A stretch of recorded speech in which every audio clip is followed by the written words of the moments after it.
इतिहास का जो हम लोग सीरीज देख रहे हैं लोग, पाषाण काल देख लिए हैं लोग, और कांस्य युगीन सभ्यता देख लिए हैं लोग। इसके बाद ताम्र पाषाण काल देखे हैं लोग, सॉरी। और इसके बाद देखिएगा तो ये कांस्य युगीन सभ्यता है, यानी कि सिंधु घाटी सभ्यता या हड़प्पा सभ्यता। तो इसके बारे में डिटेल देखा जाएगा, और ये 12 वीडियो होगा, क्योंकि एक ही वीडियो में सारा खत्म किया जाएगा, 4 पार्ट में नहीं पढ़ा जाएगा, चाहे जितना समय लगे, 1-1.5 घंटा लगेगा।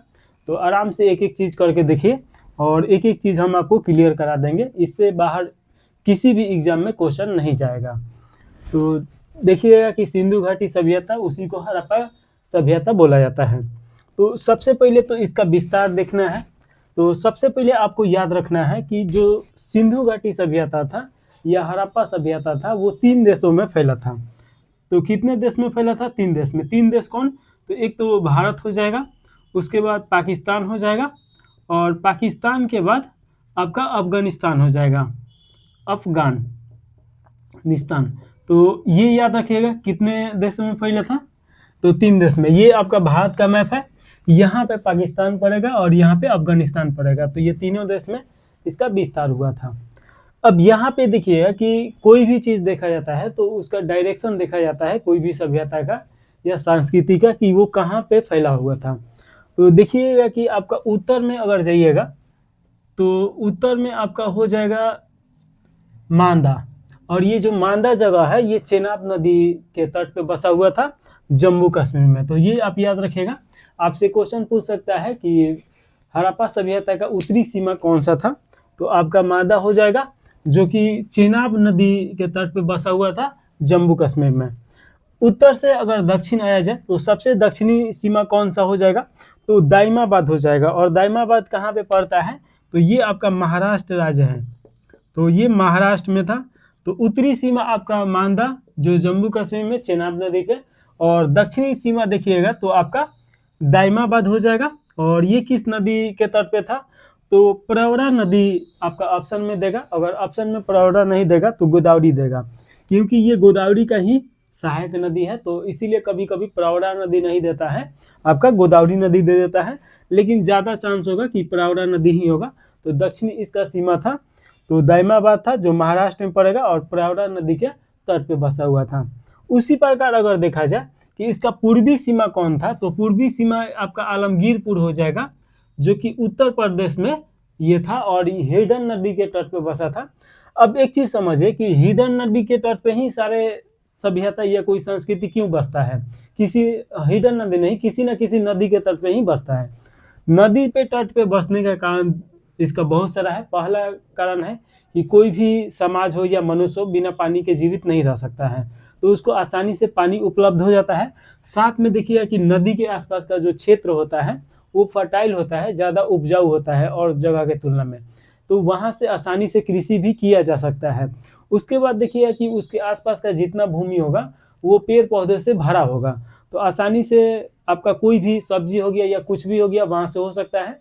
उसके बाद आसपास जब सब कुछ भरा रहेगा तो जानवर भी रहेगा लोग, तो जानवर को मार के खाने के लिए भी वो एक उपयुक्त जगह होता है, तो वहाँ से मांस का भी वहाँ पे जुगाड़ हो जाता है। तो इसी कारण कोई भी सभ्यता या कोई भी देखिए संस्कृति किसी न किसी नदी के किनारे ही बसा हुआ है। तो ये तो आपका पूर्वी क्षेत्र हो गया। और पूरब देख लिया लोग, तो पश्चिमी देखिएगा कि आपका सुदका गेडोर, ये आपका दास्य नदी या द्रास नदी, ये आपका पाकिस्तान में पड़ेगा। तो इस प्रकार अगर देखा जाए कि ये अगर मिलाया जाए इसके इससे और इसको इससे, तो ये आपको कैसा दिखाई दे रहा है? तो आपको त्रिभुज के जैसा दिखाई दे रहा होगा। तो आपसे क्वेश्चन पूछा जाए कि जो हड़प्पा सभ्यता था वो किस आकार में था, तो त्रिभुजा आकार में था। तो ये क्वेश्चन बार बार पूछता है। तो ये अब देखिएगा कि इस प्रकार ये एक त्रिभुज का आकार ले रहा है, तो ये त्रिभुजा आकार में था, ये आप याद रखिएगा। इसके बाद देखिएगा थोड़ा सा कि इसका विस्तार का बात किया जाए कि इसका विस्तार कितना है, तो वर्तमान जो पाकिस्तान है लगभग उतना इसका विस्तार था। लगभग देखिए तो 1299 लाख वर्ग किलोमीटर हेक्टेयर था, और लगभग में बात किया जाए तो 13 लाख वर्ग किलोमीटर में ये फैला हुआ था। और इसका लंबाई देखिएगा तो लंबाई आपका पूर्व से पश्चिम की तरफ, यानी कि इधर से इधर की तरफ देखिएगा इसका लंबाई तो कितना था, तो 1600 किलोमीटर का इसका लंबाई था। और इसका चौड़ाई देखिएगा उत्तर से दक्षिण के तरफ या दक्षिण से उत्तर के तरफ, तो इसका चौड़ाई 1400 किलोमीटर था। तो ये भी आप याद रखिएगा। वहीं पे अगर देखा जाए इसका आकार हम लोग देखिए ले लोग कि आकार कैसा था, तो त्रिभुज आकार था। एक बार क्विक रिवीजन किया जाए उसके बाद आगे बढ़ा जाएगा। तो सबसे पहले आप देखिएगा कि सिंधु घाटी जो सभ्यता था ये 3 देशों में फैला था, भारत, पाकिस्तान और अफगानिस्तान में फैला हुआ है अभी जितना उसका साक्ष्य मिला है। तो ये आपका हो गया। अगर इसका छोर देखा जाए तो उत्तरी छोर मादा पड़ेगा जो चेनाब नदी के तट पे था जम्मू कश्मीर में, और दक्षिणी छोर देखिएगा दाइमाबाद जो महाराष्ट्र में है, और ये देखिएगा प्रावरा नदी या ये गोदावरी नदी के तट पे बसा हुआ था। वहीं पे देखिएगा कि पूर्वी जो इसका भाग है पूर्वोत्तर छोर, तो ये आपका आलमगीरपुर हो जाएगा। आलमगीरपुर कहाँ पे है, तो आपका यूपी में पड़ेगा, और ये हिड्डा नदी के तट पे था। हिड्डा नदी अब विलुप्त हो चुका है, अब इसका साक्ष्य नहीं है।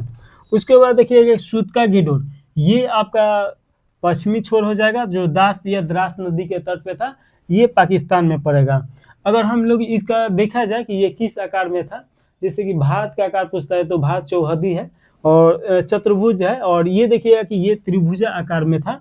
इसका अगर विस्तार देखा जाए तो पूरब से पश्चिम देखिएगा तो 1600 किलोमीटर, और उत्तर से दक्षिण देखिएगा तो 1400 किलोमीटर इसका विस्तार है। वहीं पर अगर बात किया जाए कि ये 13 लाख वर्ग किलोमीटर के लगभग में इसका विस्तार था और त्रिभुजा आकार में था। तो ये इतना तो समझ लिए लोग, एक एक छोटा छोटा पॉइंट करके पढ़ाएंगे ताकि अच्छी तरीके से समझ में आए। एक बार सभी जगह अगर हम बता देंगे तो आप कंफ्यूजन में आ जाइएगा, उतना याद नहीं होगा। तो ये पहले 4 गो याद हो जाएगा जगह, उसके बाद राजस्थान में कौन सा जगह पड़ेगा, वहाँ से क्या क्या साक्ष्य मिला है, तो ये सब पढ़ा जाएगा। तो इतना आपको समझ में आ गया होगा। अब थोड़ा सा यहाँ पे देखिएगा कि इसको 5 भागों में बांट दिए हैं ताकि आसानी से आपको एक एक चीज़ समझाया जा सके और आप समझ सकें। सबसे पहले देखिएगा कि इसका खोज, यानी कि इस सभ्यता का खोज कैसे हुआ और खोज किसने किया, यहाँ से भी क्वेश्चन आता है। तो ये सब बहुत इजी है, 1-2 बार पढ़िएगा आसानी से याद हो जाएगा। अब देखिएगा कि सबसे पहले चार्ल्स मैसेल, ये एक पुरातात्विक वैज्ञानिक थे और ये हर जगह घूमते थे और घूम घूम के वहाँ के पुरातत्व के बारे में सर्वेक्षण करते थे, और उसके बाद ये साथ में लेखक भी थे। तो जब ये पहुँचते हैं 1826 में, और हड़प्पा का जो स्थल है आसपास का, जैसे कि पंजाब का क्षेत्र हो गया, पाकिस्तान और इंडिया दोनों में पंजाब पड़ता है, तो उसके आसपास में जब पहुंचते हैं तो वहाँ पे इनको एक टीला के जैसा दिखाई देता है जो ज़मीन से उठा हुआ था, लेकिन उसके बारे में अच्छी तरीक़े से जानकारी नहीं मिलता है। लेकिन एक ये किताब लिखते हैं जिसका नाम है नैरेटिव ऑफ जर्नी, और ये 1943 में ये प्रकाशित होता है। और ये नैरेटिव ऑफ जर्नी बुक में इसके बारे में ये उल्लेख करते हैं। तो सबसे पहले का साक्ष्य कहाँ से मिलता है, नैरेटिव ऑफ जर्नी जो बुक है उसमें मिलता है, और ये किताब किनका है, तो चार्ल्स मैसेल का। तो ये आप याद रखिएगा कि चार्ल्स मैसेल के द्वारा सबसे पहले बताया गया था बुक के माध्यम से नैरेटिव ऑफ जर्नी में। इसके बाद देखिएगा कि रॉबर्ट बंधु, ये दोनों इंजीनियर थे, और रेल का जो उस समय देखिएगा कि विस्तार बहुत ज़्यादा हो रहा था पटरी का, ताकि व्यापार अच्छी तरीक़े से किया जा सके अंग्रेजों के द्वारा। तो उसी क्रम में जब ये पंजाब के क्षेत्र से गुजर रहा था रेलवे ट्रैक, तो ईंट की ज़रूरत बहुत ज़्यादा पड़ता था उस समय। तो उन ईंट के जुगाड़ के लिए जो ये टीला था हड़प्पा सभ्यता, तो वहाँ से ईंट निकालना स्टार्ट किया गया, और उसके बाद रेल के जो पटरी है उसके नीचे बिछाया गया। तो उस क्रम में ये पता चला कि यहाँ पे कोई कुछ ना कुछ है उसके बारे में, लेकिन उस समय सरकार उतना जागृत नहीं हुआ, उतना वहाँ पे रिसर्च नहीं करवाया, तो ये बात दब गया। लेकिन देखिए कि चार्ल्स मैसेल के बाद रॉबर्ट बंधु के द्वारा ये उल्लेख किया गया था रेल पटरी बिछाने के क्रम में। इसके बाद देखिए कि अलेक्जेंडर कनिंघम, जो भारतीय पुरातत्व सर्वेक्षण के पितामह भी बोले जाते हैं, इनके द्वारा भी उल्लेख किया गया है 1956 ईस्वी में। इसके बाद इन्हीं के उल्लेख के बाद जॉन मार्शल को सरकार नियुक्त करता है, और सरकार नियुक्त करके ये 1956 नहीं होगा, 1856 हो जाएगा। तो 1856 में उल्लेख किया गया, और देखिए कि सरकार के द्वारा जॉन मार्शल को नियुक्त किया जाता है, पुरातात्विक सर्वेक्षण के ये इंजीनियर थे, और इन्हीं के द्वारा देखिए कि दयाराम साहनी को इस कार्य के लिए नियुक्त किया जाता है। और दयाराम साहनी सबसे पहली बार 1921 में हड़प्पा जो स्थल है उसके खोज किए। खोज यानी करने का मतलब क्या है कि उसको जो ऊपर से मिट्टी जमा हुआ था सभी हटाए, और उसके बाद वहां से विस्तार से पता हुआ कि यहाँ पे कभी ना कभी कोई संस्कृति या सभ्यता था। और 1 साल के बाद देखिएगा कि दयाराम साहनी के साथ साथ राखल दास को भी रखा गया। तो जो 2 जगह का खुदाई हुआ, 1921 में हड़प्पा की खुदाई होता है और 1922 में देखिएगा कि राखल दास के द्वारा मोहनजोदारो की खुदाई होता है। तो हड़प्पा सभ्यता के खोजकर्ता कौन हुए? तो दयाराम साहनी हुए 1921, और राखल दास के खोजकर्ता कौन हुए? मोहनजोदारो के खोजकर्ता कौन हुए? तो राखल दास हुए 1922 में। तो सबसे पहला स्थल कौन सा खोजा गया? तो हड़प्पा खोजा गया। और किसके द्वारा खोजा गया? तो दयाराम साहनी के द्वारा खोजा गया। तो ये आप याद रखेगा 1921 में। तो देखिएगा कि सबसे पहले उल्लेख कौन करता है? तो चार्ल्स मैसेल, यानी कि मैसेज पहुंचाता है। नैरेटिव ऑफ जर्नी, ये बुक के द्वारा ये मैसेज किसको पहुंचाता है? तो रॉबर्ट बंधु को पहुंचाता है।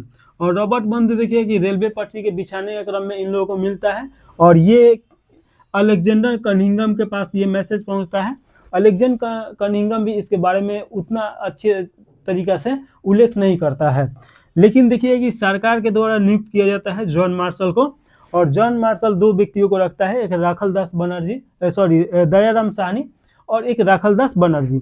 दयाराम साहनी हड़प्पा जो स्थल है उसके खुदाई करते हैं 1921 में, और राखल दास बनर्जी मोहनजोदारो की खुदाई करते हैं 1922 में। देखिए कि हड़प्पा और मोहनजोदारो दोनों भारत के बाहर है, पाकिस्तान में है। तो ये आपको याद रखना है कि हड़प्पा सबसे पहले खोजा गया 1921 में, और 1 साल के बाद राखल दास बनर्जी के द्वारा मोहनजोदारो की खुदाई किया गया। तो ये आप याद रखिएगा। इसके बाद देखिएगा कि ये काल, यानी कि ये जो सभ्यता था, ये किस समय का ये सभ्यता का बात किया जाता है, और ये किस समय का सभ्यता हो सकता है। तो देखिए कि आपका सभी का अलग अलग अपना मत है।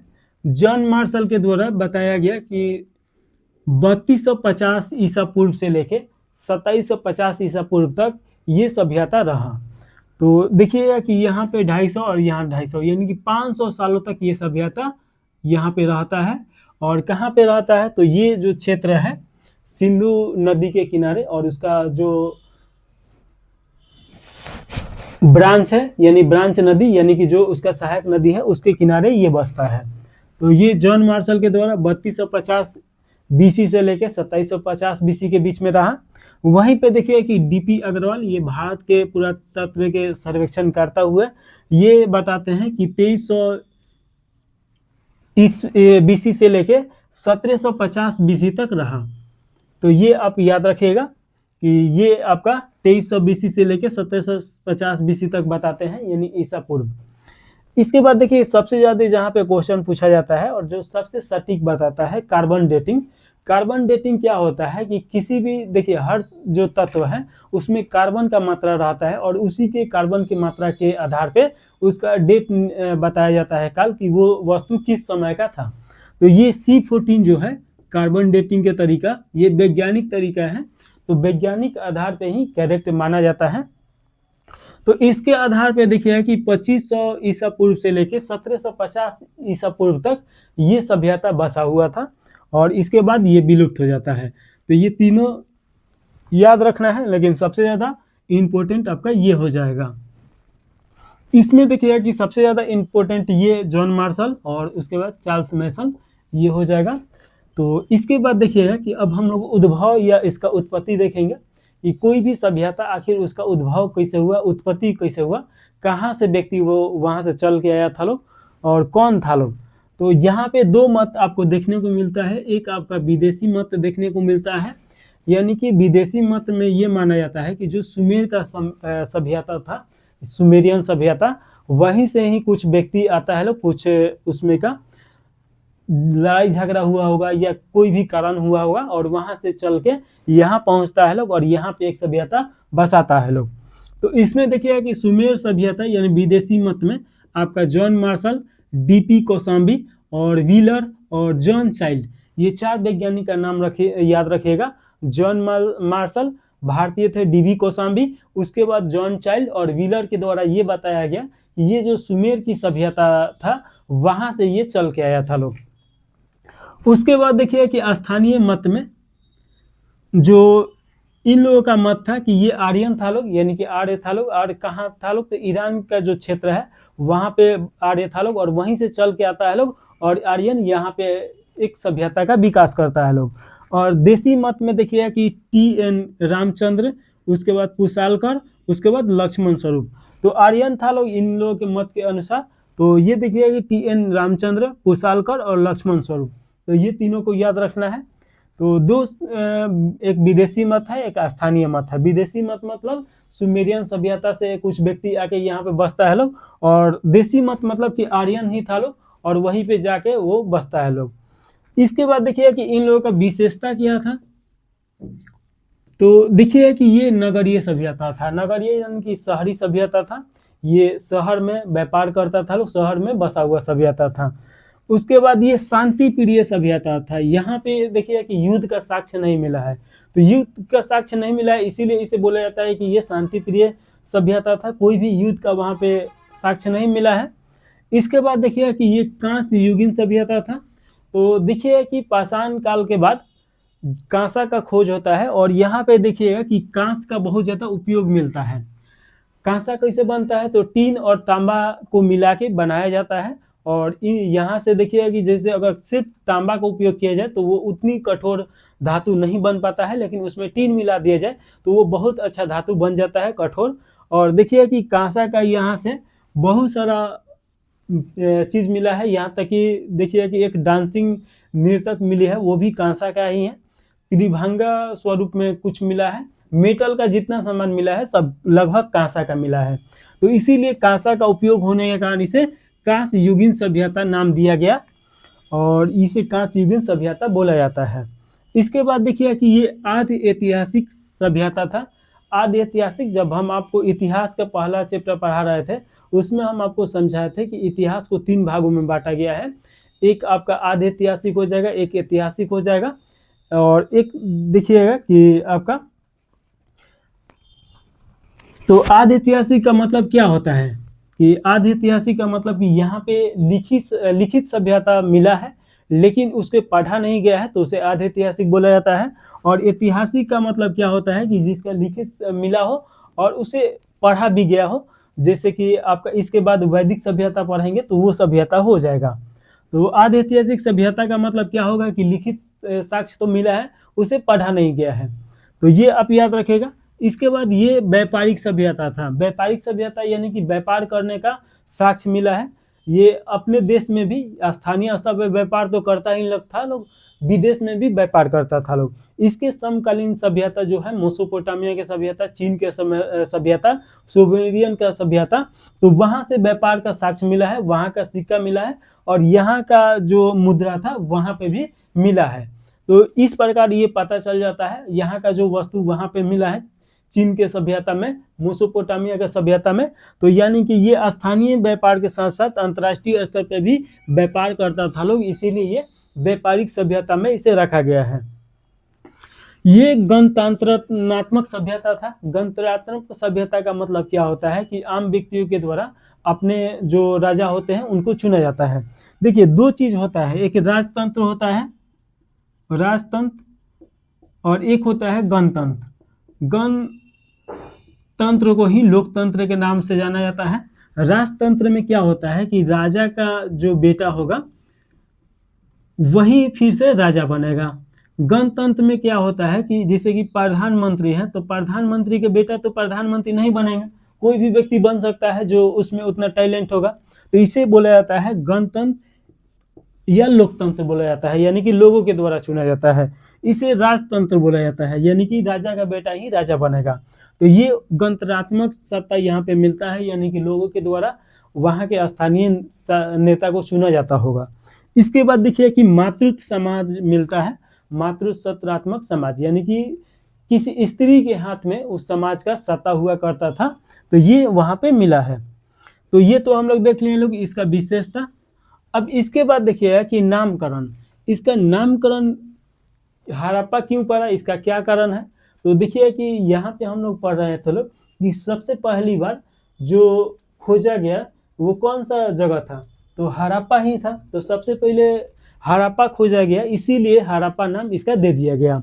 तो इसका पहला कारण है हड़प्पा सभ्यता इसका नाम रखने का, कि इसका खोज किया गया हड़प्पा का पहली बार, इसीलिए पहला खोजा गया स्थल है, इसीलिए इसका नाम हड़प्पा पड़ा। उसके बाद अगर सिंधु घाटी सभ्यता इसका नाम क्यों पड़ा, तो देखिए कि लगभग जितने बड़े शहर हुए हड़प्पा सभ्यता का, वो सभी सिंधु घाटी जो सिंधु नदी है उसके किनारे या उसके जो सहायक नदी है उसके किनारे सभी शहर बसे हुए मिले हैं, जितने महत्वपूर्ण शहर हैं, इसीलिए इसे सिंधु घाटी सभ्यता के नाम से जाना जाता है। इसके बाद देखिए कि सिंधु सरस्वती सभ्यता के नाम से भी जाना जाता है। तो सिंधु सरस्वती सभ्यता का नाम से जाने जाने का प्रमुख कारण क्या है कि एक तरफ इधर सिंधु नदी हो जाएगा और एक तरफ देखिए कि यहाँ से सरस्वती नदी गुजरता था, और जितना स्थल है लगभग ज़्यादा से ज़्यादा इन्हीं दो नदियों के बीच में स्थल मिला है, इसीलिए इसका नाम रख दिया गया सिंधु सरस्वती सभ्यता। तो ये तो आपका नामकरण हो गया। इसे कांस्य युगीन सभ्यता के रूप में भी रखा जाता है। तो कांस्य युगीन सभ्यता के रूप में क्यों रखा जाता है, क्योंकि कांसा का उपयोग सबसे अच्छी तरीका से इसी सभ्यता में देखने को मिलता है। कांसा का मूर्ति, कांसा का मुद्रा, कांसा का बहुत चीज मिला है, कांसा का तार भी मिला है। तो ये देखिएगा कि कांसा का उपयोग ज़्यादा से ज़्यादा होने के कारण इसे कांस्य युगीन सभ्यता के रूप में भी जाना जाता है। तो ये तो आप नामकरण देख लिए, विशेषता इसका देख लिए, उद्भव देख लिए, काल देख लिए, खोज देख लिए। इसे नोट डाउन करके अगर लिखिएगा तो ज़्यादा से ज़्यादा आपको याद हो जाएगा और ज़्यादा से ज़्यादा समझ में आएगा। अभी इसमें और चीज़ है, तो इसको मिटा के और उसके बाद वो पढ़ाते हैं, क्योंकि इसी में ख़त्म कर देना है। इस प्रकार पढ़ेंगे लोग तो ज़्यादा से ज़्यादा प्राचीन काल 15 से 20 दिन में ख़त्म हो जाएगा। अगर इसी को 4 भाग में बनाएंगे तो 4 दिन पढ़ाएंगे। तो इससे अच्छा है कि आपका एक एक टॉपिक, चाहे एक दिन में 2 ही वीडियो है, लेकिन एक टॉपिक ख़त्म हो जाए। तो चलिए आगे देखा जाए, और देखिए कि इसमें हम लोग देखेंगे लोग प्रमुख स्थल देखा जाएगा। देखिए कि हम पढ़ा दिए थे कुछ हद तक, और इसीलिए यहाँ पे आपको ग्रीन ग्रीन दिखाई दे रहा होगा। मैप चालू नहीं किए थे तो फिर से अभी पढ़ा रहे हैं। तो देखिएगा कि प्रमुख स्थल में एक बार इस मैप को देख लीजिए, उसके बाद इस पे देखा जाएगा। देखिए कि आपका हड़प्पा यहाँ पे है, मोहनजोदारो यहाँ पे है और चंदरो यहाँ पे है। और ये देखिए कि आपका जम्मू कश्मीर लद्दाख का क्षेत्र है, ये पंजाब है, ये आपका कौन सा है मैप, इसीलिए बार बार हम आपको पढ़ाते हैं ताकि मैप पे समझना बहुत आसान हो जाता है। ये राजस्थान हो जाएगा, ये आपका गुजरात है, ये आपका महाराष्ट्र है। बाकी राज्यों के जो स्थल है उसके बारे में नहीं पढ़ना है, कितना पढ़ पाइएगा, जहाँ से क्वेश्चन आता है वो मेन चीज़ हम लोग देखेंगे लोग। तो हड़प्पा, मोहनजोदारो और चंदरो ये तीनों कहाँ पे हैं, तो ये तीनों आपका पाकिस्तान में है। हम लोग चौहद्दी देख लिए हैं लोग, इसीलिए उसका नाम यहाँ पे नहीं लिखे हैं। आपका यहाँ पे देखिएगा कि कौन सा था, तो मांदा था चेनाब नदी के तट पे। और देखिएगा कि यहाँ पे आपका आलमगीरपुर था पूर्वी, सबसे पूरब में, ये आपका यूपी में था हिंडन नदी के तट पे। यहाँ पे महाराष्ट्र में देखिए दाइमाबाद था सबसे दक्षिणी भाग, ये आपका प्रवरा नदी और यह गोदावरी नदी का ही सहायक नदी प्रवरा नदी था। और यहाँ पे देखिए कि दास नदी के तट पे सुतका गेडोर था, तो ये भी पाकिस्तान में था, तो ये हम लोग का चौहद्दी था। अब यहाँ पे देखिएगा कि ये जो पंजाब है, तो पंजाब में 2 स्थल हम लोग को पढ़ना है, एक रोपड़ और एक संघोल पढ़ना है। तो रोपड़ के बारे में डिटेल में पढ़ना है, तो याद रखिए पंजाब में कौन कौन है, तो रोपड़ है और इसके बाद संघोल है, इसके नीचे हरियाणा है, ये हरियाणा है। तो हरियाणा में बनावली और राखीगढ़ी के बारे में पढ़ना है। तो हरियाणा में कौन कौन है, तो बनावली है और राखीगढ़ी है। इसके बाद देखिएगा कि कालीबंगा, ये आपका कहाँ पड़ेगा, तो ये आपका राजस्थान में है कालीबंगा। और ये गुजरात में देखिएगा कि धौलीवीरा के बारे में पढ़ना है, सुटकोदा और देसलपुर और लोथल और रंगपुर, ये सभी शहर आपको याद रखना है। तो एक एक करके देखा जाए सभी के बारे में। तो सबसे पहले तो हम लोग देखेंगे लोग हड़प्पा के बारे में ही। हड़प्पा के बारे में अभी तक हम लोग क्या पढ़ रहे हैं लोग, कि हड़प्पा पहला खोजा गया शहर था, इसीलिए इसे इसका नाम हड़प्पा सभ्यता दिया गया। अब ये यहाँ पे देखिएगा कि हड़प्पा कहाँ पड़ता है, पाकिस्तान में पड़ता है, मुंट गोमती जिला है, तो इस जिला में ये है, और रावी नदी के तट पे है। तो ये याद रखिएगा हड़प्पा किस नदी के तट पे है, तो रावी नदी के तट पे है। इसके खोजकर्ता कौन है, दयाराम साहनी है। और हम लोग पढ़े हैं लोग कि जॉन मार्शल के द्वारा नियुक्त किया गया था। जॉन मार्शल एक पूरा तात्विक वैज्ञानिक थे, और उन्हीं के द्वारा दयाराम साहनी का नियुक्ति किया गया था। उसके बाद राखलदास बनर्जी को भी नियुक्त किया गया था। तो दयाराम साहनी के द्वारा खोजा गया कौन सा स्थल है, तो हड़प्पा है। ये आपसे क्वेश्चन पूछेगा कि हड़प्पा के खोजकर्ता कौन है, तो दयाराम शाहनी है। और कब खोजा गया? तो 1921 में खोजा गया, तो ये याद रखेगा। इसके बाद देखिए कि यहाँ से मिला क्या है, तो देखिए कि सौदा पेटी मिला है। सौदा पेटी क्या होता है? जिसमें 100 रखा जाता है जब आदमी मृत हो जाता है, तो आप देखे होंगे कि इस प्रकार का रहता है और उसी में यहाँ पे 100 को रखा जाता है। तो ये याद रखिएगा कि सौदा कहाँ से मिला है, तो हड़प्पा से मिला है। कब्रिस्तान मिला है और उस कब्रिस्तान में R37 टाइप का लिखा हुआ था, R37। तो इसका मतलब तो अभी तक हम लोग नहीं पढ़े हैं लोग, इसीलिए तो हड़प्पा को आधे ऐतिहासिक काल में रखा गया है। लेकिन इसका लिपि था, अब इसका मतलब क्या होता है पता नहीं, लेकिन उस पर R37 टाइप का लिखा हुआ था। तो आपसे क्वेश्चन पूछ सकता है कि R37 कब्रिस्तान किस सभ्यता से मिला है, तो हड़प्पा सभ्यता हो जाए। किस स्थल से मिला है, तो हड़प्पा से मिला है, ये आप याद रखिएगा। इसके बाद अन्नागार मिला है, अन्ना भंडार कहिए या अन्नागार कहिए, दोनों एक ही चीज़ है। जैसे कि अभी एक चीज़ आप जानते हैं कि हड़प्पा सभ्यता आपका शहरी सभ्यता था, यानी व्यापारिक सभ्यता था, तो यहाँ पे व्यापार होता था। तो देखिए कि अन्न सड़ने के लिए कोल्ड स्टोर में रखा जाता है, उसी प्रकार उस समय भी अन्न भंडार बनाया जाता था ताकि जो व्यापारी हैं उसमें रख सकें। तो अन्न भंडार कहाँ पे मिला है, आपका हड़प्पा स्थल से प्राप्त हुआ है। इसके बाद श्रमिक आवास, तो जहाँ पे काम होगा जिस शहर में, तो वहाँ पे श्रमिक आएंगे लोग हर जगह से, तो उसके लिए श्रमिक आवास भी बनाया गया था। और ये कहाँ पे मिला है, तो ये आपका हड़प्पा मिला है। एक एक चीज़ आप लिंक करते जाइएगा, आसानी से याद हो जाएगा। अन्नागार जहाँ पे होगा वहाँ पे श्रमिक आवास होगा, जब काम करने के लिए कोई आएगा तो वहाँ पे रुकेगा। इसके बाद देखिएगा कि उर्वरता यानी कि फर्टिलाइजर जो भूमि होता है उसे बोला जाता है, जहाँ पे अच्छा तरीके से खेती किया जा सके। तो यहाँ पे उर्वरता की देवी की मूर्ति मिला है। एक ऐसा मूर्ति मिला था जो स्त्री के गर्भ से पौधा निकला हुआ है, तो उससे अनुमान लगाया गया कि यहाँ उर्वरता की ये देवी है। तो ये याद रखिए कि उर्वरता की देवी कहाँ पे मिला है, तो हड़प्पा स्थल से मिला है। इसके बाद देखिए कि स्वास्तिक चिन्ह, स्वास्तिक चिन्ह आप जानते ही हैं कि ऐसे बना होता है, हिंदू धर्म में बहुत ज़्यादा इसका उपयोग है। तो ये स्वास्तिक चिन्ह मिला है और दरवाजा पे लगाया जाता होगा या कहीं भी, अभी इसका तो बहुत ज़्यादा पूजा पाठ में उपयोग होता है। तो ये स्वास्तिक जो है हड़प्पा से ही चलते आ रहा है जो ये है, तो ये आपको याद रखना है। उसके बाद चक्र भी मिला है, तांबा का या मिट्टी का, तो ये भी याद रखिएगा कि चक्र और स्वास्तिक कहाँ से मिला है, तो आपका हड़प्पा से मिला है। इसके बाद देखेंगे लोग हम लोग मोहनजोदारो के बारे में। मोहनजोदारो आप देखिएगा, अगर आपसे क्वेश्चन दे दे हड़प्पा, मोहनजोदारो, चन्हूदारो, उसके बाद दास से सुतका गेडोर दे दे और उत्तर से दक्षिण में सजाने के लिए दे या दक्षिण से उत्तर में, तो आपको याद रखना है सबसे पहले उत्तर में हड़प्पा, उसके बाद मोहनजोदारो, उसके बाद चन्हूदारो। तो ऐसे क्रम में भी याद रखना है, क्योंकि क्वेश्चन पूछने का कोई हद नहीं होता है, कैसे भी बनाया जा सकता है। मोहनजोदारो ये सिंध में, सिंध जो प्रांत है, लड़काना जिला पड़ेगा, वहाँ पे है और ये सिंधु नदी के तट पे है। इसके खोजकर्ता राखलदास बनर्जी 1922 में खोजे थे। और देखिएगा कि ये आपका मोहनजोदारो हो गया। मोहनजोदारो का मतलब होता है मृतकों का टीला। तो सबसे पहले ये याद रखिएगा कि मोहनजोदारो का मतलब क्या हो जाएगा, तो मृतकों का टीला, क्योंकि यहाँ से बहुत ज़्यादा हड्डी कंकाल ये सब मिला है, इसीलिए इसे मोहनजोदारो मृतकों का टीला इसका नाम पड़ा है। तो ये हो गया। अब यहाँ से क्या क्या वस्तु मिला है, तो बृहत स्नानागार।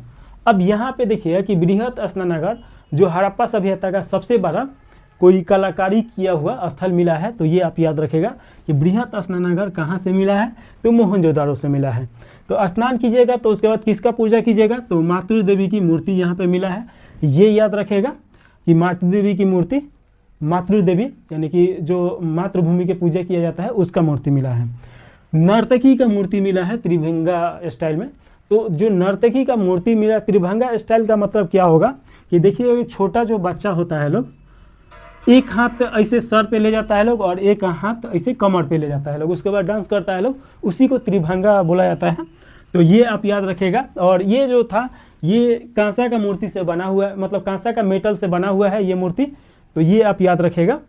उसके बाद देखिए तांबे का ढेर मिला है। तो तांबे का बहुत सारा जो तार और होता है या कटा फटा होता है तो जो फेंक दिया जाता है, तो उसका एक ढेर मिला है। जैसे अभी कबाड़ी में देखिएगा कि बहुत सारा लोहा टीना फेंका जाता है, तो वैसे ही तांबा का एक ढेर मिला है। तो ये याद रखेगा, तांबा का ढेर मोहनजोदारो से। मिट्टी की तराजू मिला है। तो ये याद रखेगा मिट्टी का तराजू कहाँ से मिला है, मोहनजोदारो से मिला है। उसके बाद मुद्रा पे पशुनाथ, ये इंपॉर्टेंट क्वेश्चन है, यहाँ से क्वेश्चन बहुत आता है। देखिए कि मुद्रा पे पशुनाथ का मूर्ति मिला है, तो जो वर्तमान में हम लोग शंकर भगवान के मानते हैं लोग, तो ये कॉन्सेप्ट वहीं से आता है। पशुनाथ जो है ये पशुओं के देवता हैं, जो पशुओं की रक्षा करते हैं। और देखिए कि शंकर भगवान का जो शिव जो देवता हैं, उनका भी मेन काम क्या है, क्रिएशन करना, और पशु पक्षी के ही वो देवता हैं। तो ये सब आपको याद रखना है कि शंकर भगवान का कंसेप्ट, ये जो आज के वर्तमान शिव बोले जाते हैं, तो वो उस समय पशुनाथ के नाम से जाने जाते थे, या वहीं से लिंक करके अभी देखा जाता है। उसके बाद देखिए पुरोहित की मूर्ति मिला है। पुरोहित मतलब कि जो अभी पंडित जी होते हैं लोग, पूजा अर्चना ये सब कराते हैं लोग, तो उस समय पुरोहित बोला जाता था। संस्कृत में पुरोहित ही बोला जाता है। और देखिए कि पुरोहित की मूर्ति मिला है।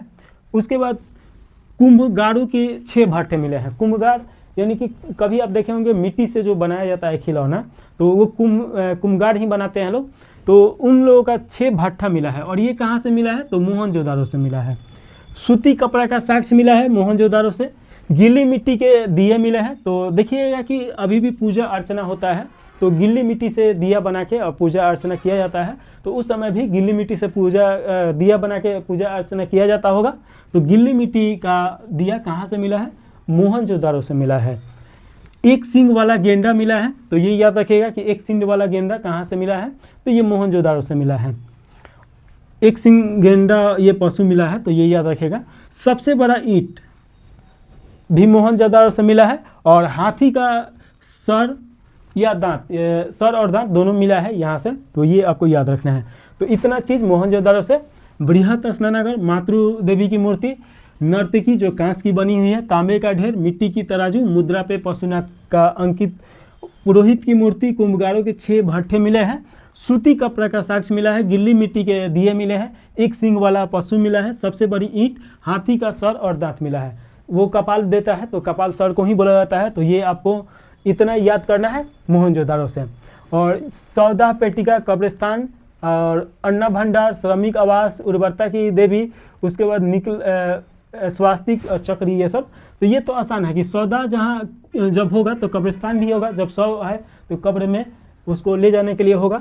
अन्ना भंडार है तो शहर है, तो श्रमिक भी आएगा लोग। तो इसे थोड़ा सा आपको लिंक करके पढ़ना है, और ट्रिक से नहीं पढ़ना है। सबसे पहली का बात, ट्रिक से पढ़िएगा, आप भूल जाइएगा। अब जब बीपीएससी ये सब के तैयारी कर रहे हैं, तो कंसेप्ट समझना जरूरी है, ना कि आपको ट्रिक करके राटा मारना है। कितना राटा नहीं मार पाइएगा इतना चीज़। वही पुलिस का ये सब का तैयारी करना होता तो राटा चलता है, ट्रिक चलता है। लेकिन जब बीपीएससी, यूपीएससी, पीसीएस का जहाँ पे तैयारी का बात आएगा, तो वो ऐसे पढ़ना है कि ताकि हम पढ़ा सकें। तो पढ़ाने लायक एकदम पढ़ना है, डीप में जाके पढ़ना है, और समझ के कंसेप्ट क्लियर करना है। तो ये हो गया।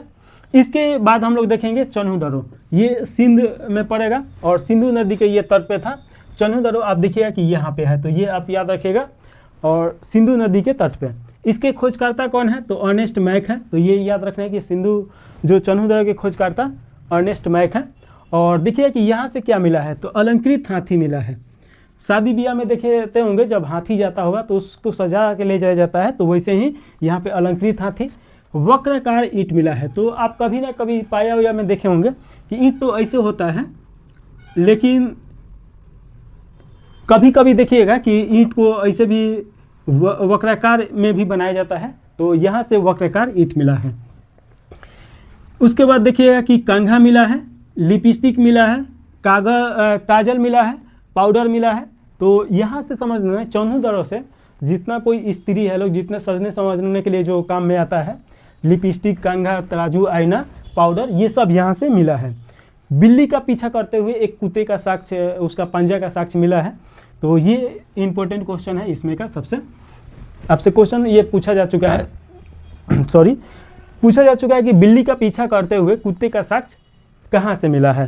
तो ये आपको याद रखना है कि चन्हू-दरो से मिला है। चन्हू-दरो कहाँ पड़ेगा, तो पाकिस्तान में पड़ेगा, सिंधु नदी के तट पे। इसके बाद देखेंगे लोथल। ये जो लोथल है ये गुजरात में है, और भोगवा नदी के तट पे है। यहाँ पे है लोथल। तो ये आपको याद रखना है, ये बहुत इंपॉर्टेंट है। लोथल किस नदी के तट पे था, भोगवा नदी। इसके खोजकर्ता कौन है, तो रंगनाथ राव हैं। अब यहाँ पे देखिएगा कि लोथल एक बंदरगाह है, तो यहाँ से बंदरगाह का, और बंदरगाह को गोदीबारा भी बोला जाता है। तो ये याद रखिएगा। एक क्वेश्चन ये पूछा था बीपीएससी में कि गोदीबारा कहाँ से मिला है। अब बहुत आदमी राटा मार के गया था लोग कि बंदरगाह लोथल में है, लेकिन गोदीबारा का मतलब है समझ में नहीं आया और गलत करके आ गया लोग। बाद में जब समझा लो कि गोदीबारा का मतलब बंदरगाह होगा तो बहुत अफसोस आया होगा, क्योंकि बहुत ईजी क्वेश्चन था। इसमें का ईजी क्वेश्चन ये है। तो देखिएगा कि ये आप गोदीबारा भी याद रखिएगा कि बंदरगाह बोला जाता है, और हड़प्पा का गोदीबारा कहाँ था, तो लोथल में था। धान की भूसी प्राप्त हुआ है, तो यहाँ से याद रखिएगा कि चावल का खेती यहाँ पे नहीं होता था, जौ का खेती सबसे ज़्यादा होता था। और चावल यानी कि धान की, अगर धान की भूसी मिला है इसका मतलब कि विदेशी कोई आया होगा तो धान लेके आया होगा, तो वहाँ से इसका मिला है। फारस का मुहर मिला है, फारस। तो जो ईरान वर्तमान में देश है, तो ईरान को ही फारस के नाम से जाना जाता है। तो वहाँ के जो व्यापारी आए होंगे तो वहाँ का मुहर प्राप्त हुआ है यहाँ, तो ये आप याद रखिएगा। 3 युगल समाधियाँ मिला है। युगल समाधियाँ यानी कि स्त्री पुरुष को युगल बोला जाता है, तो 3 मिला है युगल समाधियाँ। इसका मतलब कि कोई भाग रहा होगा, उसे पकड़ के दफना दिया होगा लोग। तो ये ऐसे याद कीजिएगा तो याद रहेगा, क्योंकि यहाँ से देखिएगा कि बंदरगाह है तो दूसरे देश में भाग रहा होगा। तो ये आपको याद रखना है कि 3 युगल समाधियाँ कहाँ से मिला है, लोथल से मिला है। तांबे का कुत्ता मिला है और घोड़े का अवशेष मिला है। देखिए कि हड़प्पा सभ्यता में घोड़ा शेर नहीं पाया गया है, लेकिन यहाँ पे देखिए क्योंकि विदेशी से संपर्क है, यहाँ पे बंदरगाह था तो विदेशी आता होगा लोग व्यापार करने, तो हो सकता है कि घोड़ा चावल लेके आया होगा लोग। दिशा मापक यंत्र, तो दिशा मापक यंत्र भी जो आदमी यात्रा करता है वही रखता है। तो जो समुद्री यात्रा से आया होगा लोग तो दिशा मापक यंत्र लेके आया होगा लोग। तो दिशा मापक यंत्र, घोड़े का अवशेष, उसके बाद धान की भूसी, ये सब थोड़ा लिंक करके पढ़िएगा तो आसानी से समझ में आ जाएगा। उसके बाद देखिएगा कि कालीबंगा, कालीबंगा जो स्थल है ये राजस्थान में है। यहाँ पे देखिए राजस्थान का ये क्षेत्र, ये हनुमानगढ़ जिला में पड़ता है, और ये देखिए कि घग्गर नदी के तट पे था। कालीबंगा, इसका मतलब क्या होता है, काली चूड़ी होता है, काली चूड़ी। तो काली चूड़ी को बोला जाता है कालीबंगा। तो यहाँ पे जानते हैं कि चूड़ी का साक्ष्य जरूर मिला होगा, और सिर्फ काली चूड़ी ही नहीं मिला है, काली चूड़ी ज़्यादा मिला है, इसीलिए इसका कालीबंगा नाम रख दिया गया है। अब यहाँ पे देखिए कि 7 अग्निकुंड वेदिकाएँ मिला है। तो अग्निकुंड वेदिकाएँ का मतलब क्या होता है, जिसपे देखते होंगे कि शादी ब्याह में या कहीं पे अग्नि का एक बनाया जाता है चूल्हा टाइप का, उसमें तो ये अग्निकुंड बनाया गया होगा, हो सकता है चूड़ी बनाने के लिए, यहाँ पे चूड़ी का कारखाना था। उसके बाद देखिए कि जूते हुए खेत मिले हैं यहाँ पे, और कांच और मिट्टी का चूड़ियाँ मिला है। तो चूड़ी यहाँ पे तो मिला ही है। तो ये देखिए कि काली चूड़ी यानी कालीबंगा काली चूड़ी, लाल और थापर यानी कि लाल थाप थाप के बनाया होगा। तो थोड़ा सा इसे लिंक करके पढ़ना है। इसके बाद देखिए कि सूती कपड़े का छाप मिला है। तो देखिए कि सबसे पहले सूती वस्त्र का उपयोग हड़प्पा सभ्यता में ही स्टार्ट हुआ था। तो सूती कपड़ा के खोजकर्ता कौन है, तो हड़प्पा सभ्यता ही है, तो ये याद रखना है। और कालीबंगा से सूती कपड़े का छाप मिला है। बेलनाकार मुहर मिला है, तो बेलनाकार आकार में यहाँ से मुहर प्राप्त हुआ है। प्रतीकात्मक समाधियाँ मिला है। तो समाधि जैसे कि अभी बनाया जाता होगा, बनाया जाता है ना ऐसे समाधि, 4 ऐसे खंड रहता है, तो उसी प्रकार उस समय बनाया गया होगा, तो वही मिला है।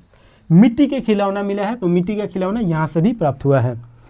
बनावली देखिएगा कि जो ये बनावली है, इसका नाम बनावली है, लेकिन कोई भी चीज़ यहाँ पे पूरी तरीक़ा से बना हुआ नहीं है, टूटा फूटा यहाँ पे बहुत सारा मिला है।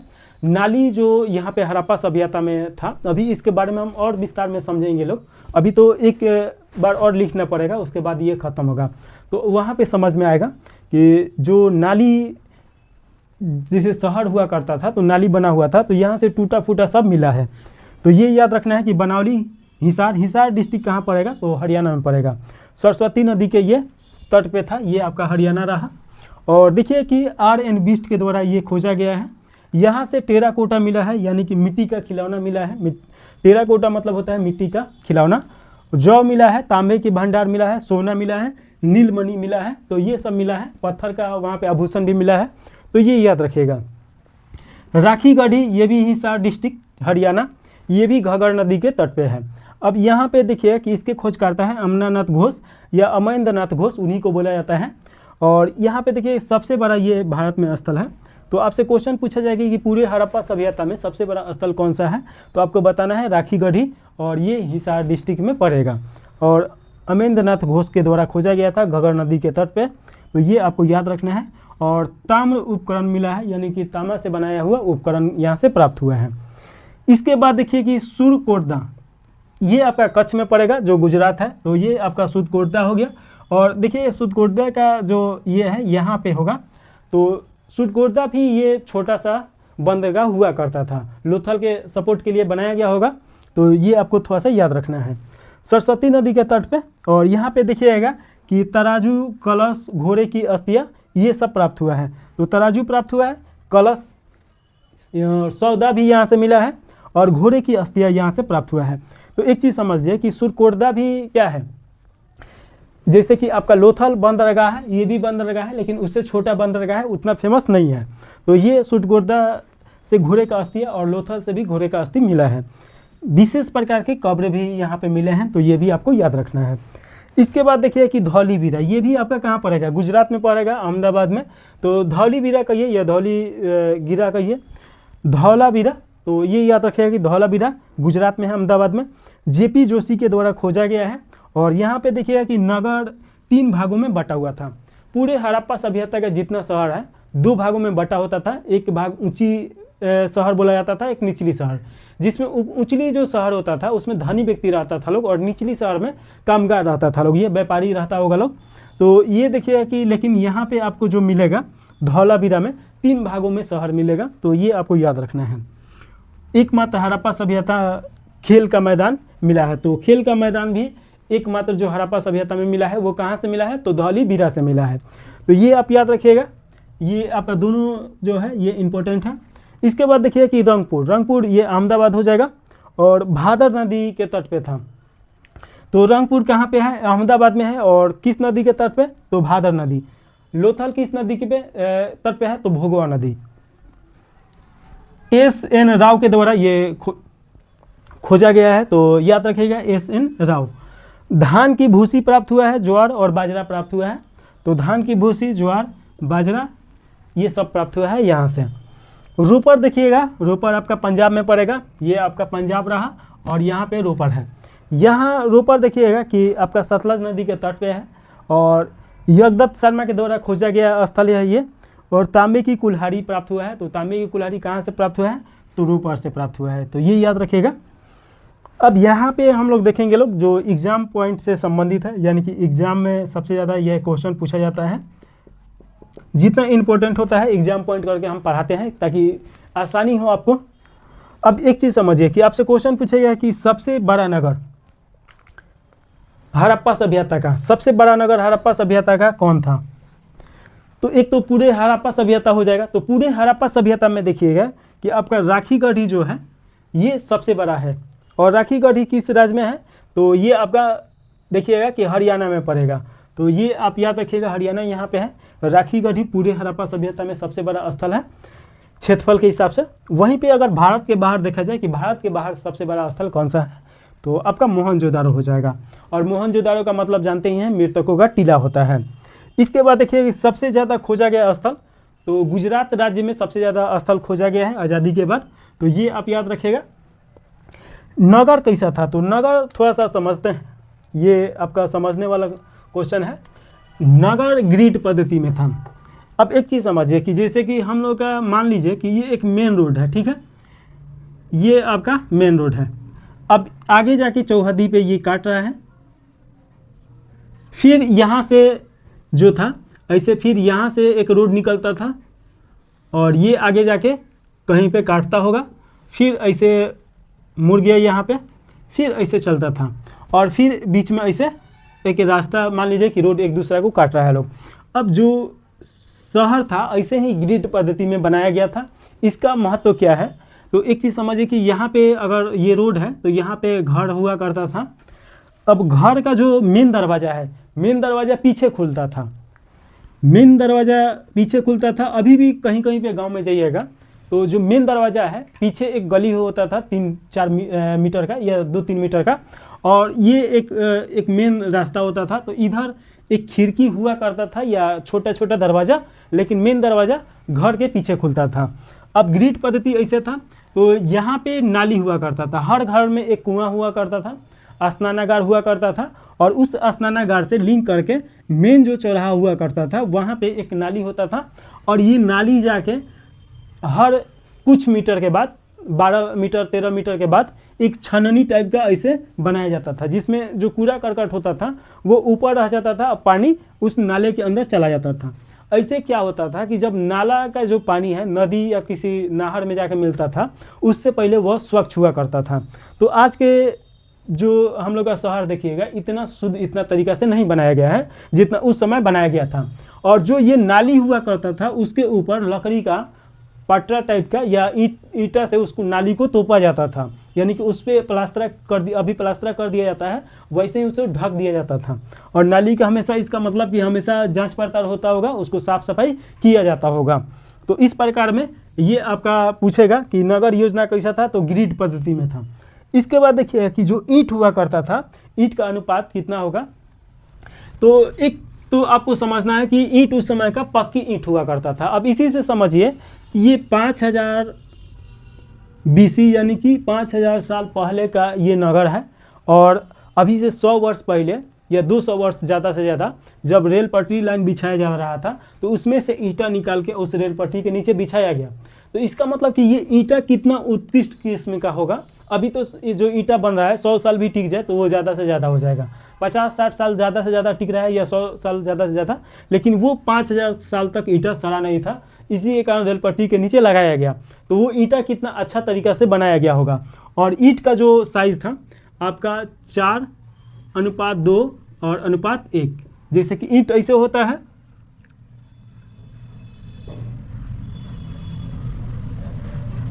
ईंट ऐसे होता है। तो ये मान लीजिए कि इसका थोड़ा और लंबाई बना देते हैं ताकि आपको ईंट की तरह लगे। तो ये इसका लंबाई हो गया, ठीक है। तो लंबाई कितना होता था, तो मान लीजिए कि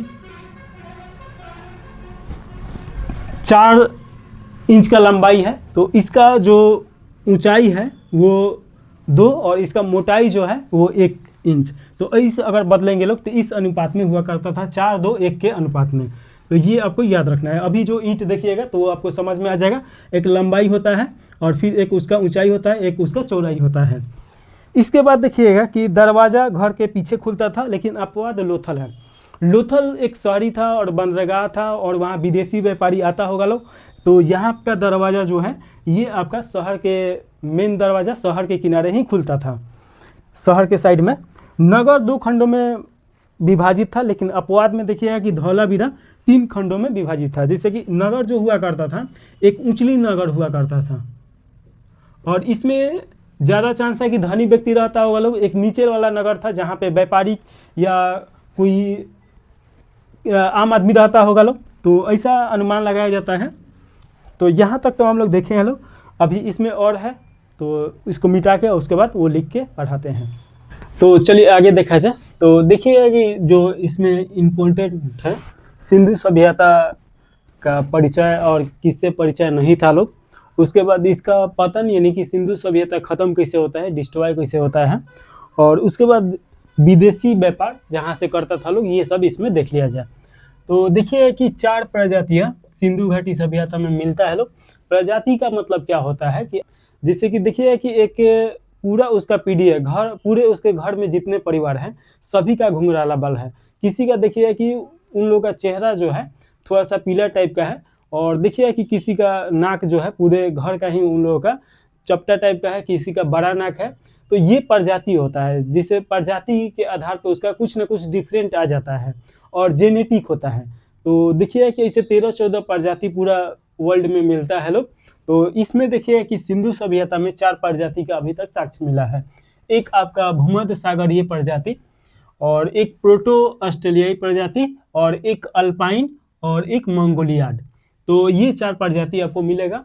वर्ल्ड ज्योग्राफी में बहुत विस्तार से इसके बारे में देखेंगे लोग कि किस प्रजाति में, जैसे कि प्रोटो ऑस्ट्रेलियाई प्रजाति देखिएगा कि इन लोगों का हाइट ज़्यादा रहेगा, और ये जो गोरा रहता है लोग ये सफ़ेद टाइप का गोरा होता है लोग।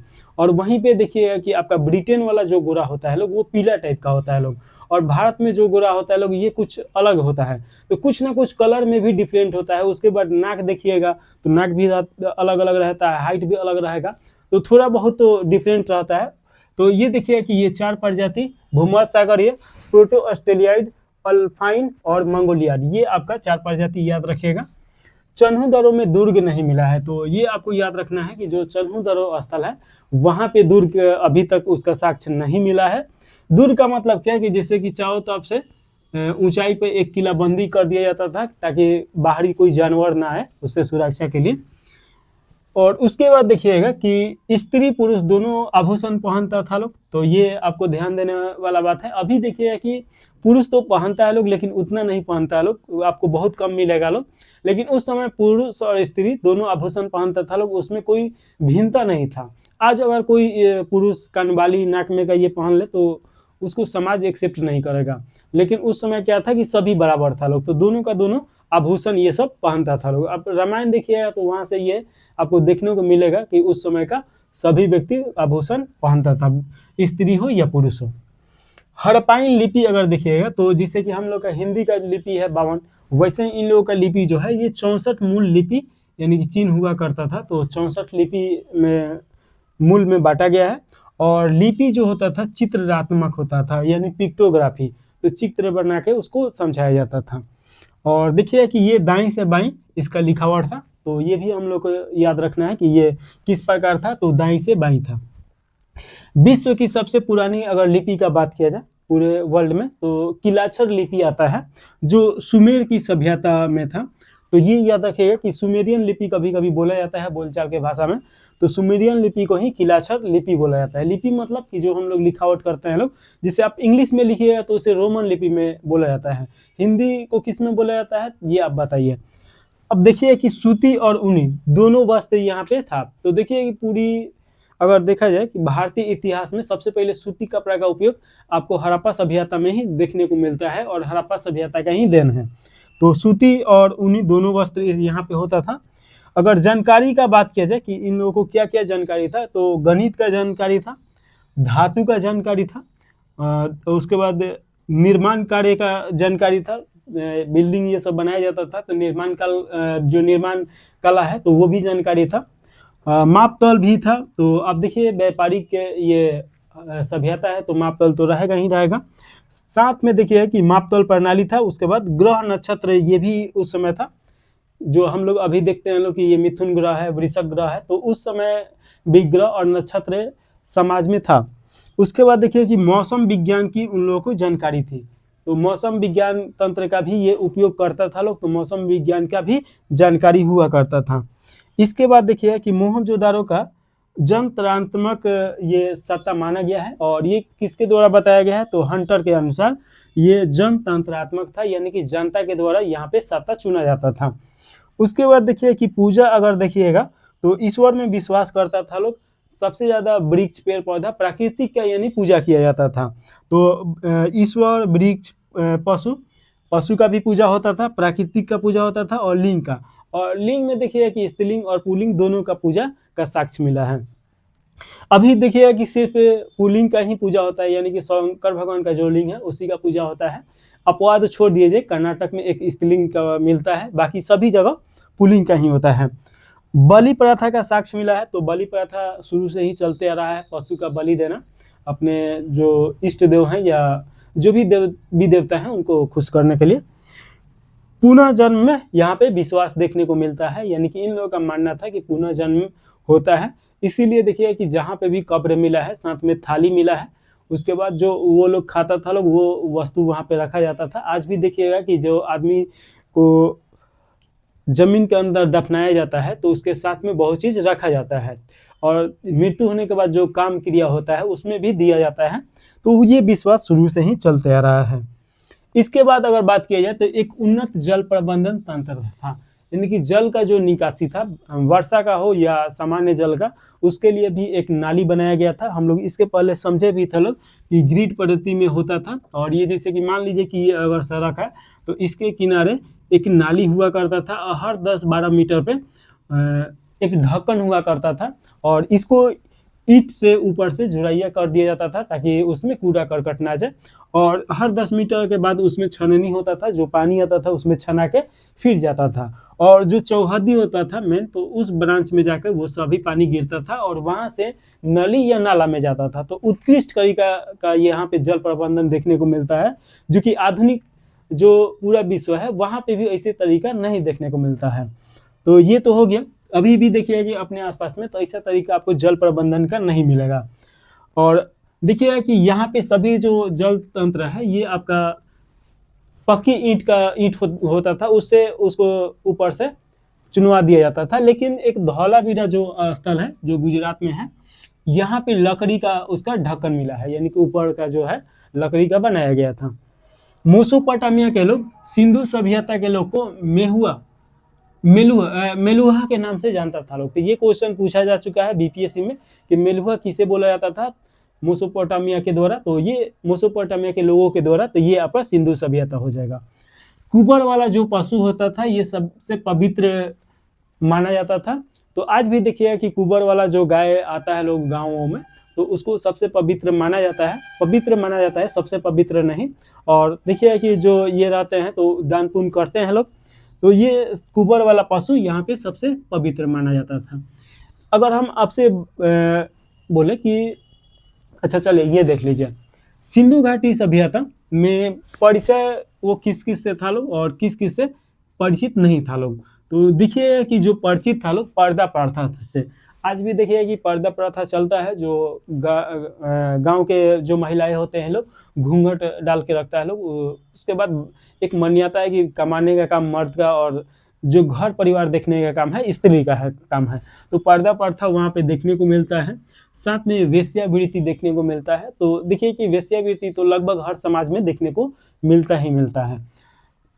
उसके बाद देखिए कि सती प्रथा ये आपका लोथल में आंशिक रूप से प्राप्त हुआ है। हालांकि हड़प्पा सभ्यता में सती प्रथा का साक्ष्य नहीं मिलता है, लेकिन आंशिक रूप से लोथल से प्राप्त हुआ है। तो ये आपको याद रखना है। सती प्रथा का मतलब क्या होता है कि जैसे कि अगर किसी का पति मर गया तो साथ में जो उसकी पत्नी है वो भी दाह संस्कार कर ले उसी चिता पे, तो उसे सती प्रथा के नाम से जाना जाता था। और देखिए कि किससे वो परिचित नहीं था लोग। तो एक रागी जो है, रागी से वो अपरिचित था लोग, रागी से परिचित नहीं था लोग। तलवार से भी अपरिचित था लोग, तलवार नहीं मिला है अभी तक, तो तलवार भाला बर्छी सब नहीं मिला है। ईख से अपरिचित था लोग, तो ईख का उपयोग उस समय नहीं होता था। देखिए कि मीठा के लिए वो लोग शहद का उपयोग करता था लोग। लोहा से परिचित नहीं था लोग, लोहा रहता तो तलवार बनिए जाता, तो लोहा नहीं मिला है यहाँ पे। तांबा वांबा ये सब और भी धातु सोना चांदी ये सब मिला है। शेर से ये परिचित नहीं था लोग। और घोड़ा देखिए कि आंशिक रूप से लोथल ये सब में मिला है इसका अवशेष, लेकिन ये पूरी तरीके से परिचित नहीं था लोग। उसके बाद देखिए कि मंदिर नहीं हुआ करता था, जैसे कि आज का मंदिर है और मंदिर बना के उसमें गर्भगृह बनाया जाता है, उसमें भगवान का मूर्ति रखा जाता है। उस प्रकार का मूर्ति उस समय नहीं मिला है। पूजा हालांकि अर्चना हुआ करता था, तो ये नहीं मिला है। अगर देखिए कि आखिर ये सभ्यता जब इतना विस्तार था, इतना बड़ा था, लगभग पाकिस्तान जितना बड़ा देश है उतना ये क्षेत्र में विस्तारित था, तो जनसंख्या भी बहुत ज़्यादा होगा, लेकिन इसका डिस्ट्रॉय हो जाता है, पतन हो जाता है। ये सभ्यता क्यों खत्म हो जाता है? तो इसका कारण देखिएगा कि बहुत सारा जो पुरातात्विक वैज्ञानिक हुए वो अपना अपना मत दिए हैं। इसमें जो सबसे ज़्यादा फेमस है, तो देखिए कि गॉर्डन चाइल्ड और व्हीलर के अनुसार बाह्य आक्रमण यानी कि इन लोगों को बताया गया इनके अनुसार कि ये आता है लोग ईरान से आर्य, और आके यहाँ के स्थानीय व्यक्ति को मार के खत्म कर देता है लोग, यहाँ से भगा देता है लोग, और इस प्रकार इसका खत्म हो जाता है। जॉन मार्शल देखिएगा, जॉन मार्शल, मैक और एस.आर. राव, इनके अनुसार बाढ़ के कारण ये खत्म हो जाता है। आप देखिए कि अरब सागर के पास में ये पूरा जितना क्षेत्र है ये, तो इनका मानना था कि बाढ़ आता है और बाढ़ के कारण ये सभ्यता खत्म हो जाता है। तो John Marshall, Mac, S R. Rao के द्वारा बाढ़ ये बताया गया है। उसके बाद अमलानंद घोष और स्टाइनिंग, इनके द्वारा बताया गया कि जलवायु परिवर्तन के कारण ये या तो खत्म हो गया लोग, मृत्यु हो गया, या ये क्षेत्र छोड़ के चला जाता है लोग।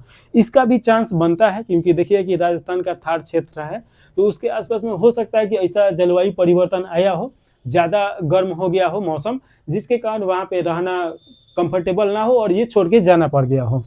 इसके बाद देखिएगा कि एस.आर. साहनी, इसके अनुसार भूतात्विक या जलवायु परिवर्तन के कारण यहाँ के लोग यहाँ से विस्थापित हो जाता है लोग या मर जाता है लोग। इसके बाद देखिए कि जॉन मार्शल, ये भी इम्पोर्टेंट है। जॉन मार्शल के अनुसार प्रशासनिक शिथिलता, यानी कि यहाँ पे देखिए कि आपको युद्ध का कोई साक्ष्य नहीं मिला है। तो जो प्रशासनिक शिथिलता था, कमजोरी था प्रशासनिक, इसके कारण आपस में ही ये उलझ जाता है लोग और इसके बाद इन लोगों का खात्मा हो जाता है। KUR कनेडी इसने बताया कि प्राकृतिक आपदा के कारण ये खत्म हुआ लोग, यहाँ पे मलेरिया जैसा बीमारी फैला और पूरे समाज को ही खत्म कर दिया। तो ये आप याद रखिएगा आर कनेडी का भी। और इसके बाद देखिए कि ये कहाँ से विदेशी व्यापार करता था लोग, तो देखिए कि तांबा जो है, तांबा धातु का व्यापार, खेतरी, खेतरी देखिए कि राजस्थान में पड़ेगा, आज भी तांबा वहाँ से निकलता है, तो तांबा का ये खदान है। उसके बाद बलूचिस्तान से भी ये तांबा का आदान प्रदान करता था लोग, और ओमान हो जाएगा और साथ में अफगानिस्तान हो जाएगा। तो तांबा का देखिएगा कि खेतरी, बलूचिस्तान, ओमान, अफगानिस्तान से इन लोगों का व्यापार होता था। चांदी का अगर बात किया जाए तो अफगानिस्तान हो जाएगा और ईरान हो जाएगा, यहाँ से चांदी का व्यापार होता था। और सोने का देखिए कि कर्नाटक, अफगानिस्तान और ईरान, इन 3 जगहों से सोने का व्यापार होता था।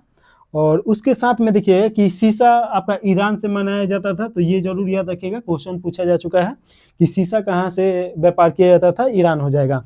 टीन अफगानिस्तान और ईरान हो जाएगा, ये भी इंपॉर्टेंट है कि टीन कहाँ से मंगाया जाता था, तो ईरान और अफगानिस्तान। और साथ में याद रखिएगा कि गोमेद, गोमेद का मतलब होता है कीमती पत्थर। तो आज भी देखिएगा कि बहुत आदमी अंगूठी में कीमती पत्थर पहनता है, तो उस समय भी कीमती पत्थर का बहुत ज़्यादा उपयोग होता था। और ये आपका सौराष्ट्र, सौराष्ट्र ये क्षेत्र पड़ेगा, गुजरात में पड़ेगा, तो यहाँ से कीमती पत्थर मंगाया जाता था। लाजवर्थ, ये भी लाजवर्थ का मतलब क्या हो गया कि कीमती वस्तु हो गया। तो मेसोपोटामिया से इसका व्यापार होता था। तो इस प्रकार देखिए कि व्यापार यहाँ से होता था। तो यहाँ पे आके आपका सिंधु घाटी सभ्यता समाप्त होता है। और देखिए कि इसी को 3-4 पार्ट में बना के आदमी डाल सकता है, लेकिन हम लोगों को क्या करना है कि एक टॉपिक जो है उसको ख़त्म कर देना है, चाहे एक दिन में 2 ही वीडियो आए, लेकिन उसको ख़त्म करना है, तभी जाके आपका 100 दिन में कंप्लीट सिलेबस होगा। नहीं तो अगर ऐसे इसको 4-4 भाग आधा-आधा घंटा का अगर पढ़ाएंगे तो फिर यही 4 दिन डालेंगे, तो उस प्रकार नहीं हो पाएगा।